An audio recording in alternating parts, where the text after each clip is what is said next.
2 Samuel 10. David defeats the Ammonites. In the course of time, the king of the Ammonites died, and his son Hanun succeeded him as king.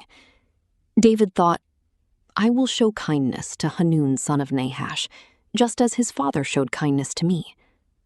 So David sent a delegation to express his sympathy to Hanun concerning his father. When David's men came to the land of the Ammonites, the Ammonite commanders said to Hanun their lord, Do you think David is honoring your father by sending envoys to you to express sympathy? Hasn't David sent them to you only to explore the city and spy it out and overthrow it? So Hanun seized David's envoys, shaved off half of each man's beard, cut off their garments at the buttocks, and sent them away.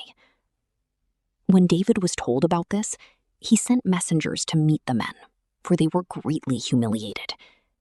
The king said, Stay at Jericho till your beards have grown, and then come back.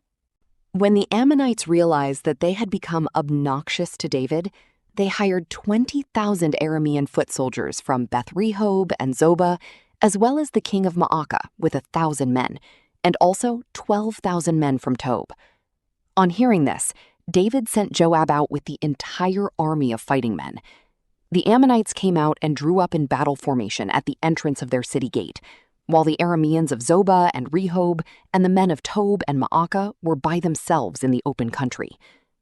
Joab saw that there were battle lines in front of him and behind him, so he selected some of the best troops in Israel and deployed them against the Arameans. He put the rest of the men under the command of Abishai, his brother, and deployed them against the Ammonites. Joab said, If the Arameans are too strong for me, then you are to come to my rescue. But if the Ammonites are too strong for you, then I will come to rescue you. Be strong, and let us fight bravely for our people and the cities of our God. The Lord will do what is good in his sight. Then Joab and the troops with him advanced to fight the Arameans, and they fled before him. When the Ammonites realized that the Arameans were fleeing, they fled before Abishai and went inside the city. So Joab returned from fighting the Ammonites and came to Jerusalem.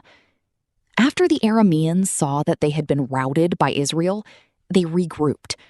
Hadadezer had Arameans brought from beyond the Euphrates River.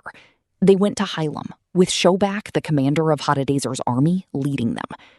When David was told of this, he gathered all Israel, crossed the Jordan, and went to Hilam. The Arameans formed their battle lines to meet David and fought against him, but they fled before Israel, and David killed 700 of their charioteers and 40,000 of their foot soldiers. He also struck down Shobak, the commander of their army, and he died there. When all the kings who were vassals of Hadadezer saw that they had been routed by Israel, they made peace with the Israelites and became subject to them. So the Arameans were afraid to help the Ammonites anymore.